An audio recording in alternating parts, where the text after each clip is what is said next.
حال ہی میں ہونے والے ڈونلڈ ٹرمپ کی انتخابی ریلی کے دوران فائرنگ کے واقعے کو قاتلانہ حملے کے طور پر دیکھا جا رہا ہے۔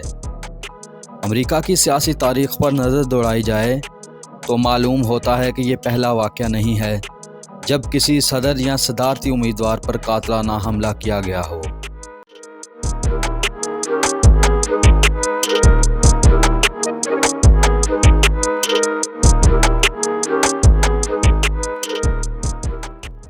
اس ویڈیو میں ہم آپ کو امریکی سابق صدور پر قاتلانہ حملوں کی تاریخ کے بارے میں آگاہ کریں گے۔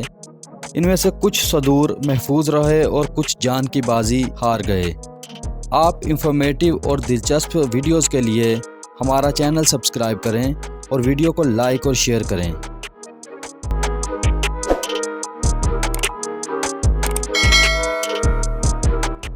قاتلانہ حملوں میں محفوظ رہنے والوں میں سابق صدر باراک اوباما بھی شامل ہیں، جن پر 2011 میں وائٹ ہاؤس میں فائرنگ کی گئی تھی۔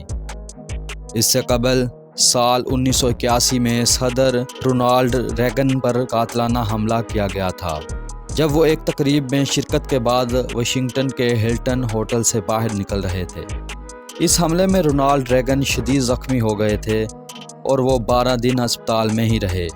علاج کے دوران رونالڈ ریگن نے ہمت کا مظاہرہ کیا تھا اور ہنسی مذاق کرتے دکھائی دیتے تھے، جس سے ان کی مقبولیت میں مزید اضافہ ہوا۔ رونالڈ ریگن کے حملہ آور جان ہنکلی کو سال 2022 میں غیر مشروط رہائی دے دی گئی تھی۔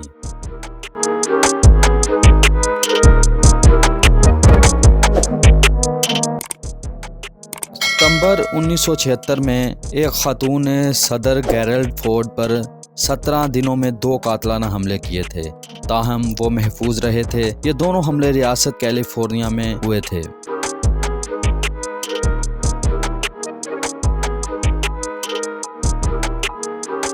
سال 1972 میں ڈیموکریٹک صدارتی امیدوار جارج ویلس کو انتخابی مہم کے دوران 4 گولیاں مار دی گئی تھیں، جس کے نتیجے میں وہ عمر بھر کے لیے معذور ہو گئے تھے۔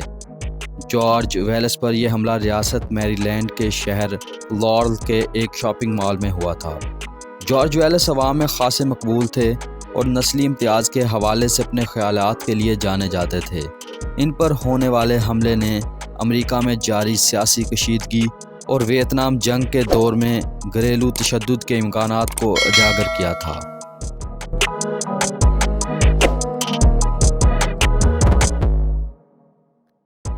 صدر جان ایف کینیڈی کے بھائی رابرٹ کینیڈی اور ڈیموکریٹک پارٹی کے صدارتی امیدوار کو سال 1968 میں لاس اینجلس کے ایمبیسڈر ہوٹل میں گولی مار کر ہلاک کر دیا گیا تھا۔ سماجی حقوق کے مشہور رہنما مارٹن لوتھر کنگ کے قتل کے بعد رابرٹ کینیڈی کا قتل کیا گیا۔ رابرٹ کینیڈی کے قتل سے 1968 کی صدارتی دوڑ پر گہرے اثرات مرتب ہوئے۔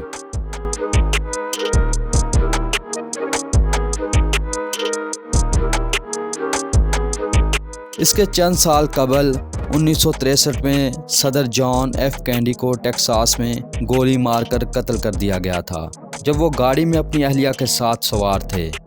واقعے کی تحقیقات کرنے والے وارن کمیشن نے 1964 میں یہ نتیجہ اخذ کیا تھا کہ حملہ آور اکیلا ہی اس قتل میں ملوث تھا۔ لی ہارلے امریکہ کی ایلیٹ فائٹنگ فورس کا حصہ رہ چکا تھا اور سابق سوویت یونین میں بھی وقت گزارا ہوا تھا۔ امریکیوں کے خیال میں جے ایف کینیڈی کی ہلاکت کے بعد ملک کی سیاست اور سوسائٹی میں پرتشدد دور کا آغاز ہوا، جب اس وقت ویتنام میں جنگ جاری تھی اور شہری حقوق کی جدوجہد کے لیے اثرات بھی ابھی باقی تھے۔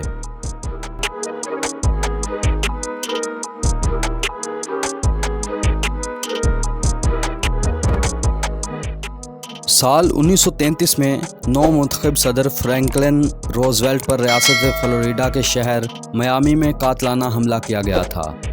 فرینکلن روزویلٹ اس حملے میں محفوظ رہے تھے، تاہم شکاگو کے میئر سرماک گولی لگنے سے ہلاک ہو گئے تھے۔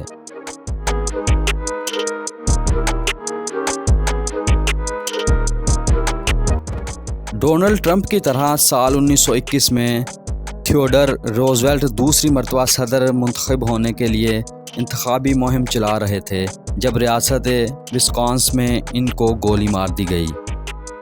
یہ گولی عمر بھر کے لیے ان کے سینے میں ہی رہی۔ فائرنگ کے وقت تھیوڈر روزویلٹ کی آگے کی جیب میں 50 صفحے فولڈ ہوئے تھے جن پر تقریر لکھی ہوئی تھی، اور اینک کا سٹیل کیس بھی ان کی جیب میں موجود تھا جس سے گولی کی شدت کم ہو گئی تھی۔ تھیوڈر روزویلٹ نے گولی لگنے کے باوجود تقریر کرنے کا فیصلہ کیا تھا۔